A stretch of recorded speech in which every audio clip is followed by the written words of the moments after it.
ঢেকিখালত ব্যস্ততা শেষেই হোৱা নাই হেপাহৰ ভোগালী বিহুতিৰ ভোগৰ সম্ভাৰ লৈ এনেকৈয়ে সাজু হৈছে ঘৰৰ মানুহগৰাকী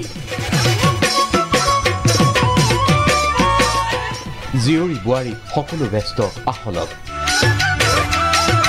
আৰু তাৰ মাজতে মেজিৰ কাষতো এনেকৈয়ে এতিয়া ব্যস্ততা পৰিলক্ষিত হৈছে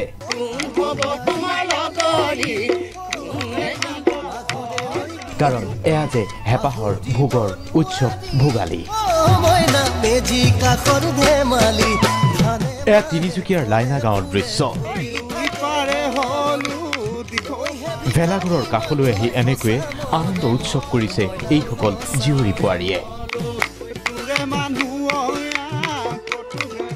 সাজু হৈছে ভোগৰ সম্ভাৰ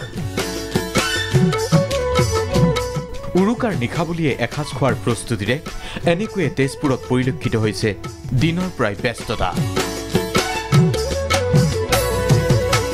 বানৰজাই খন্দা পুখুৰীৰ মাছেৰে উখানগুৰি তেজপুৰৰ নামদেউৰী গাঁৱত এতিয়া 125 বছৰীয়া উৰুকা এনেকৈয়ে উদযাপন কৰা হৈছে 125 বছৰীয়া পৰম্পৰা অক্ষুণ্ণ ৰাখিয়ে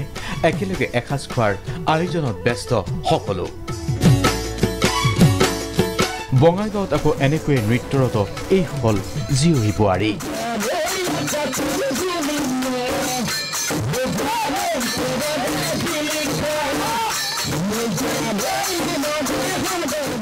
ভোগৰ সম্ভাৰ যতনাই লৈ বঙাইগাঁৱত টাইটানিকৰ আহৰিৰ ভেলাঘৰৰ কাষত এনেকৈয়ে আনন্দ উৎসৱত মতলীয়া হৈছে বঙাইগাঁওবাসী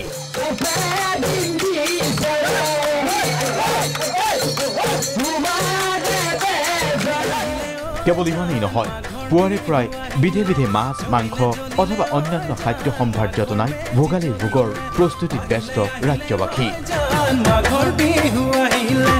আৰু উৰুকাৰ নিশা ভোজ ভাত খায়ে সংক্ৰান্তিৰ দিনা মেজিৰ জুইৰ উত্তাপ লৈ ৰাজ্যবাসীৰ মংগল আৰু সমৃদ্ধি কামনাৰ বাবে সাজু ৰাজ্যৰ বিভিন্ন শ্ৰেণীৰ জনতা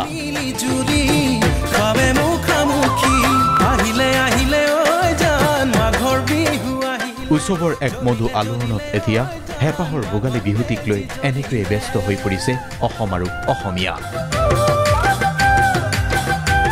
ব্যুৰো ৰিপৰ্ট DY 365